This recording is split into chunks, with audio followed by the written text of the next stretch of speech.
As Ursula Le Guin contests, science is descriptive, not prescriptive. As we read literary science fiction, it's the depressing bits, the glimpses of ourselves from a new vantage to which we owe the most attention. We were told, ignore science fiction at your own peril. Keeping this in mind, as we read, we might contemplate the words of Kurt Vonnegut, as delivered in a 1980 lecture on nuclear disarmament. We might pray, he jokes, to be rescued from our inventiveness, just as the dinosaurs may have prayed to be rescued from their size. If we pursue a canticle for Leibowitz in this light, we might pay close attention to its warning. Void of religious morality, science will lead us to our end. Much like William Butler Yeats's Gyre, a canticle for Leibowitz asserts that history repeats itself. In his poem, The Second Coming, Yeats describes this repetition to be the turning and turning of a widening gyre, in which things fall apart. Yeats's gyre is described as a pair of conical spirals, intertwining and repeating with increasing intensity. A canticle for Leibowitz echoes this early 20th century sentiment. In Like, Abbot Don Zerchi calls out, "We are doomed to do it again and again and again. Have we no choice but to play the phoenix in an unending sequence of rise and fall?" He then begins to spout off a list of history's fallen greats. Assyria, Babylon, Egypt, Greece, Carthage, Rome, the empires of Charlemagne and the Turk, ground to dust and plowed with salt. Spain, France, Britain. These last three are more recent colonial powers, who've only in the past few centuries begun to wane. Finally, of greatest implication to us, comes a prophecy of inevitability, a continuation of the aforementioned list, and also America, burned into the oblivion of the centuries, and again and again. This cycle is a metaphysical representation of human nature. It is a burden impressed upon every generation before the opening of the womb, the burden, the guilt of original sin. Just as Adam and Eve destroyed the sanctuary of Eden, so goes their reverberating effect, repeated again and again, rippling through generations and epochs of time. History's repetition is not linear. It is instead a complex differentiable equation compounded by science. To better understand this complication, we must examine the nature of the complicator. In Leibowitz, the chief aim of science, aside from simply being scientific, is to alleviate suffering. The unnamed doctor in Leibowitz represents science, a man of medicine who's devoted his life to care of the human condition. He is a sort of bizarro priest. He doesn't serve the human soul. Instead, he serves the human physicality, linked to the soul, but an altogether different component of humanity. Pain, he says, is the only evil I know. It's the only one I can fight. This statement captures the difference between a priest and a doctor, the difference between science and faith. The priest fights an esoteric moral evil, and the doctor fights a limited physical one. In science we play God. The crucifix at the abbey is taken down. Necessity demands, take down the crucifix. It's the only suitable place for the lamp. In Leibowitz, science and religion are in opposition. Genesis 1 reads, "The earth was without form and void, and darkness was upon the face of the deep. And God said, Let there be light." As centuries progress and knowledge increases, man is capable of making his own light, thus circumventing the necessity of a god. Forget Michelangelo's Adam, relaxing his god strains. Now the spark of creation is in Adam's fingertips. Dixit Deus Deus Fiat Lux, brother Kornhoer commands as he snaps his fingers and a man-made light explodes throughout the vault.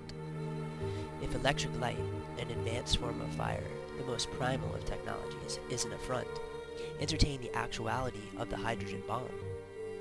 The fieriness of it is as the flame of hell and as the fury of the sun star, reports the Abbey's refectory lectern. From the same refectory, he reads a quote from Satan, "Drop a bomb, and know that you shall be king over all." The relationship of cause and effect has long paired forbidden knowledge and ruin. Take the Exodus from Eden. Just as the serpent tempted, "Eat, your eyes shall be open, and you shall be gods." And just as he asked Eve in Eden, "How shall you know good and evil until you shall have sampled a little?" he asks contemporary societies to embrace knowledge which can lead to annihilation. In pursuit of alleviating pain, dressed as God, intoxicated by forbidden knowledge, science attempts to recreate an Eden. If the anomie of original sin is the catalyst for cyclic repetition, then what is the reason behind an ever-progressing science which advances the potential of man's destructive effect? Leibowitz offers that both the goal of scientific progress and the rationale which tips the soul toward Thanatos are related. We've already established that science is motivated to remedy pain. Now we discover that modern comforts, the automobile, television, vibrating chairs, incredulous inventions ad infinitum, are man's attempt at creating a garden of pleasure. In this artificial oasis, it is the absence of divine perfection, tranquility, and absolute peace, things which original sin denies us, which makes life so unbearable. Only in the superfluity of our artificial comfort garden, in the apex of decadent luxury, can we most readily recognize the emptiness in such pursuits, and can we be most magnanimously affected by this realization. When the world was in darkness and wretchedness, it could believe in perfection and yearn for it. But when the world became bright with reason and riches, it began to sense the narrowness of the needle's eye. Thus, apocalypse ensues, that man might hope again in wretched darkness. And what is this industrial apocalypse? Why, it's nothing more than death, self-inflicted death, suicide. Certainly society knows from experience that war is death. Certainly it knows that nuclear war is an ultimate death for all. Nuclear proliferation is a flirtation with mortality. It is the abbot fanning himself with a fan of buzzard feathers. To best understand this phenomenon of nuclear holocaust, we must examine why human suicide. Samurai warriors commit seppuku, a ritualistic self-killing. Its aim is to preserve honor. The mentality is this: death before dishonor, pride is more valuable than life. Leibowitz tells of the princes who initiated nuclear war. Each thought to themselves, I must strike before the enemy overwhelmeth me. It is better to be destroyed than for the will of the other princes to prevail over mine.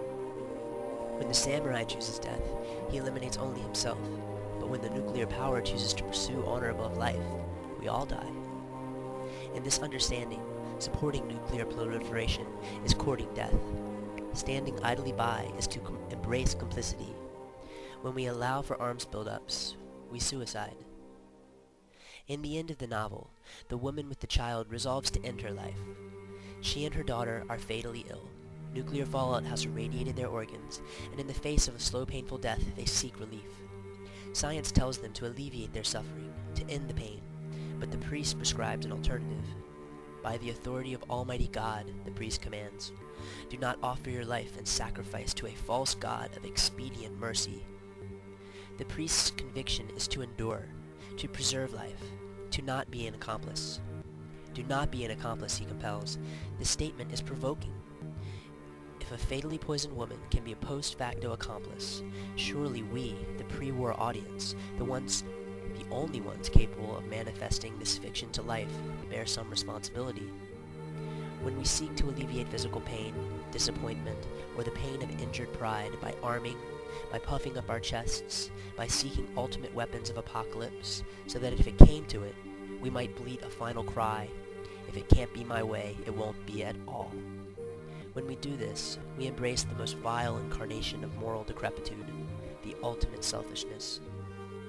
The danger we see in history repeating itself, the danger we see with the cyclic rise and falls of civilizations, the danger we see with serialized world wars, is that science provides us with ever-increasing destructive powers. We can initiate apocalypse ourselves. Technological advance provides for a crescendoing incantation of Shiva's wrath. No longer need we wait for divine intervention. We can end the world ourselves. Secular science has given us endless power. We can harness the energy of the sun, destroy and hate with the power the likes of which only gods know. But we ourselves fall short of divinity. The power of science alone leads us to annihilation, for just as the yin balances out the yang, so does love balance out hate. So should religion and moral imperative govern technological capability. Leibowitz teaches us that neither infinite power nor infinite wisdom can bestow godhood upon man. For that, there would have to be infinite love as well. to ignore this is to disregard Dante's insignia, Laciate ognes spersia voci ancete, and descend towards inferno with our eyes wide shut.